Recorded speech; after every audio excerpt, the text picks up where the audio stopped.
ये अमेरिका का वो युद्धपोत है जिसमें एक बार 1200 सैनिक सवार थे, लेकिन तभी कुछ ऐसा हुआ कि उन 1200 में से करीब 900 लोगों को समुंदर की शार्क खा गई। अब आखिर उस दिन हुआ क्या था? ये जहाज किस काम के लिए अमेरिका यूज करता था? 1200 में से जो लोग बचे थे उन्होंने अपनी जान कैसे बचाई? चलिए सब कुछ जानते हैं इस वीडियो में। इंडियानापोलिस एक विशाल समुद्री युद्धपोत था। इस युद्धपोत में इतना ईंधन रखा जा सकता था कि इंडियानापोलिस आधी पृथ्वी का चक्कर एक बार में ही लगा सकता था। स्टार्टिंग में यह जहाज अमेरिका के 32वें प्रेसिडेंट फ्रैंकलिन डी रूजवेल्ट का वाहन था, लेकिन सेकेंड वर्ल्ड वॉर में यह जहाज अमेरिका की नौसेना को सौंप दिया गया और एक समय पर यह अमेरिका का सबसे मेन युद्धपोत बन गया।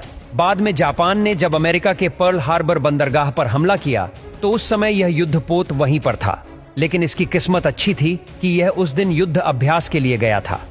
जापान के इस हमले में अमेरिका के 68 नागरिक और 2403 सैनिकों की मौत हो गई। दोस्तों, अभी तो अमेरिका वर्ल्ड वॉर में कूदा भी नहीं था। अमेरिका वर्ल्ड वॉर 2 में ना कूद जाए, इसीलिए जापान ने अमेरिका को डराने के लिए पर्ल हार्बर वाला हमला किया।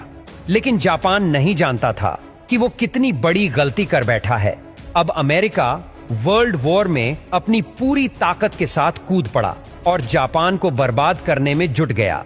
अमेरिका ने जापान को सबक सिखाने के लिए 2 परमाणु बम बना डाले। अमेरिका भी नहीं जानता था कि ये बम इतने खतरनाक होंगे। अब अमेरिका इतने भारी बमों को जापान तक ले जाने के लिए प्लेन बना रहा था, क्योंकि हवाई जहाज से तो ये पॉसिबल नहीं था। अब इंडियानापोलिस में परमाणु बम के पार्ट्स रखे गए और जापान की तरफ इस युद्धपोत को भेज दिया गया। इस युद्धपोत में कुछ वैज्ञानिक भी थे जिन्होंने जापान में जाकर इन 2 एटम बम को असेंबल करना था। 5 से 9 अगस्त को लड़ाकू विमानों की मदद से जापान पर 2 परमाणु बम गिराए गए। करीब 1.5 लाख लोग इस हमले में जापान के मारे गए और इसके बाद जापान ने युद्ध में हार मान ली। पूरा अमेरिका सेलिब्रेशन में जुटा था, लेकिन उन्हें यह नहीं पता था कि इंडियानापोलिस में बैठे लोग एक एक करके मारे जा रहे हैं। दरअसल जब इंडियानापोलिस बम गिराने के बाद वापस जा रहा था, तभी एक जापानी सबमरीन ने इंडियानापोलिस को देख लिया और उस पर 6 टोरपीडो दाग दिए। अब इंडियानापोलिस 2 टुकड़ों में बंटकर 12 मिनट के अंदर ही डूब गया। 1200 में से 300 व्यक्ति तो जहाज में फंसकर डूबकर मर गए, लेकिन 900 लोग इधर उधर फैले जहाज के मलबे पर तैरने लग गए और मदद की राह देखने लग गए। लेकिन अभी तो इनकी परेशानी शुरू ही हुई थी। इंडियानापोलिस ने इमरजेंसी सिग्नल भी भेजे थे, लेकिन किसी ने उस पर ध्यान नहीं दिया। यह घटना रात में हुई थी और सुबह होते होते उन लोगों को टाइगर शार्क्स ने घेर लिया था।